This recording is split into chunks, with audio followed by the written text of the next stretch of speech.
I ask you guys to post your watches on the Pride and Pinion subreddit, and today I'm going to react to them. My first Swiss watch. My father bought this on the day I was born and put it in the safe to hold until my 18th birthday. Wow, that is really, really cool. I absolutely love this story because this is something I see on a regular basis in our shop. People buying a watch for their children, and when they turn 18, they'll get this watch handed to them. Something so unbelievably cool. Your father got yourself a Rolex Explorer reference number 114270.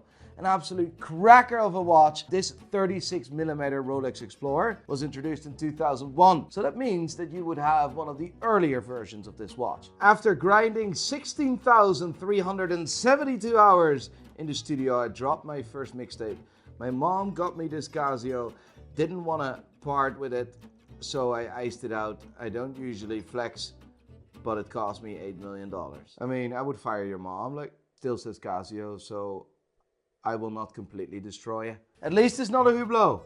No, luckily it's f***ing not a Hublot. This watch, in every f***ing way, is better than the most expensive piece of shit that's called Hublot. You know what the cool thing is? I f***ing love Lego. I love Lego! I am 54, but I love Lego! And I still have no idea why I'm single. And this is my my Porsche made from Lego. You can open the doors, look, and you can open the boot.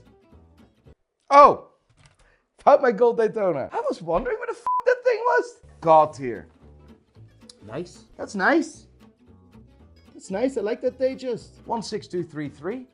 36mm Datejust. But that Casio, that F91. Thoughts. Hublot f***ers. That's a damn good looking G-Shock.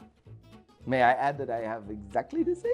A very damn good looking f***ing watch, isn't it? Who would like to see a collaboration between Pride and Pinion and Casio? Let's bring the God tier to another f***ing level, and let's f***ing destroy that f***ing piece of called Hublot. I know these aren't the greatest watches, but they mean everything for me.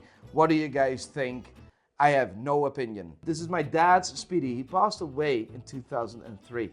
Just found his watch this year while on quarantine cleaning up the house. This is what sparked my watch collecting journey. What your dad owned and what you found is a Speedmaster Professional, a manual wound 42mm Omega Speedmaster. I think watches in general is something so unique because there's not many objects which you can wear every moment of the day and which can carry so many incredible stories. Your dad had some pretty damn good taste, and I really, really like to see this. And if we can help you on your watch collecting journey in any way, shape or form, give us a buzz.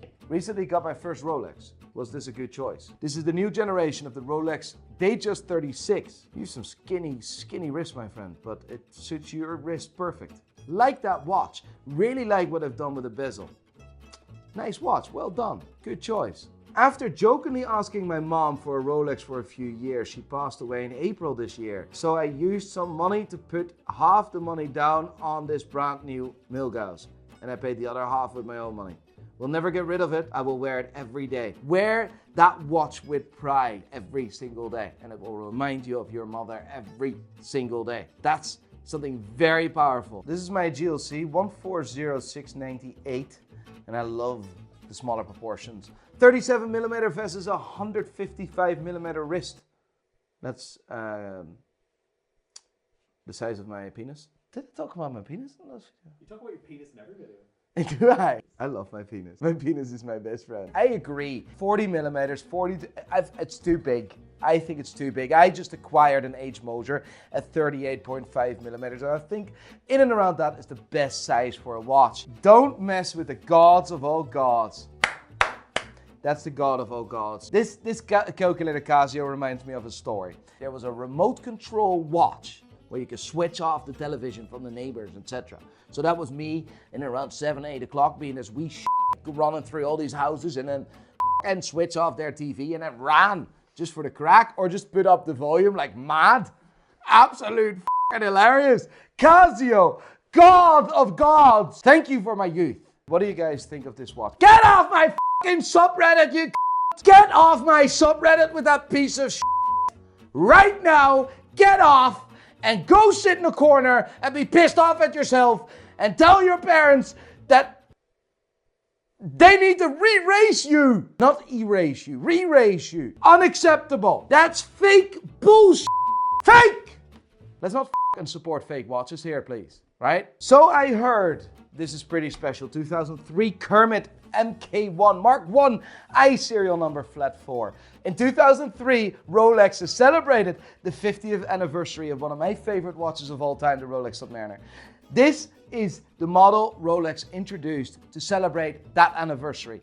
A very, very special watch, but when it was received or when it was introduced, people didn't really like the watch. It was a bit weird. Black dial, green bezel.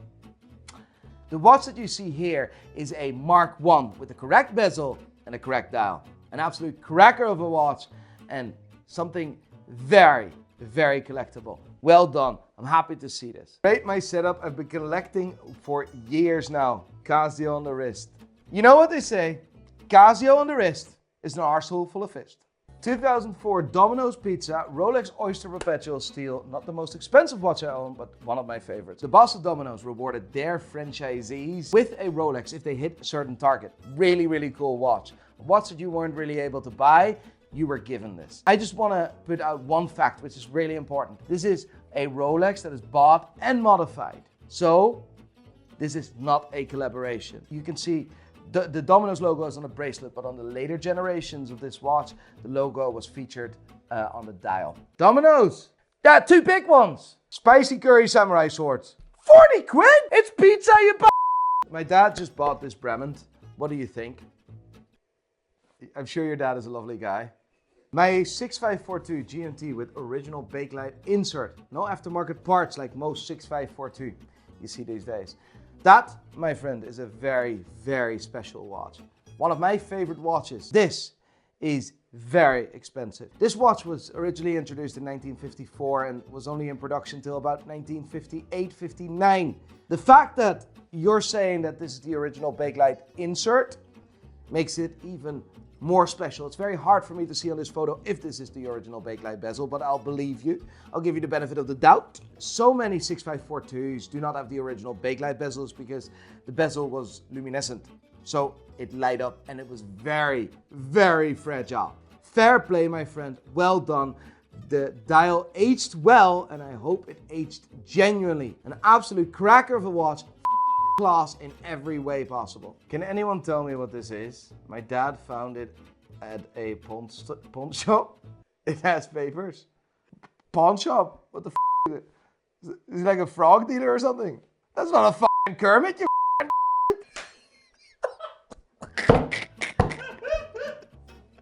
off! It's fire your dad!